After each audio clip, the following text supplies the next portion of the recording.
Through the hepatic portal circulation next week. So here's your, obviously it's your heart, little tiny heart. This is your ascending aorta and your aortic arch and your descending aorta. You see off the aortic arch here, you've got the brachiocephalic artery and the left subclavian artery. The brachiocephalic branches into the left common carotid, the right common carotid, and the right subclavian. These are your common carotids up here too, the left and right common carotids. Okay? Once we get into the abdomen, so this is the diaphragm, right? Here's the stomach. The first branch inferior to the diaphragm off of the aorta is this right here. This is the celiac trunk. So the celiac trunk gives rise to the left gastric here going to the stomach and to the splenic, and there's a hepatic too, but that one's a little bit tough to see on this one. Okay, so the three branches off the celiac trunk: left gastric, common hepatic, splenic arteries. Inferior to the celiac trunk, but superior to the kidney, to the renal, is the superior mesenteric artery, and that's this one right here. And you can see it goes right to the small intestine. So all of these here, these are all branches off of the superior mesenteric artery, feeding the small intestine.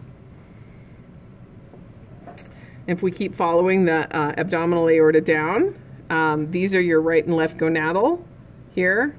These are your right and left. Let's see if we can see the left one or not. Well, this is your left renal. This is your suprarenal here, but in the cats it's called the adrenolumbar. So goes over the adrenal gland and carries on to the lumbar region, adrenolumbar.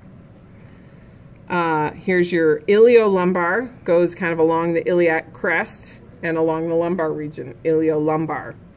And here is your inferior mesenteric artery. Okay, so this is your superior and this is your inferior. It's going right to your large intestine. See that? Okay. The abdominal aorta terminates into the external iliacs, and then these are the internal iliacs coming off this middle sacral artery here. External iliacs, internal iliacs, no common iliacs. In humans, there's a common iliac artery. In cats, there isn't. As long as it's inside the body cavity, it's the external iliac.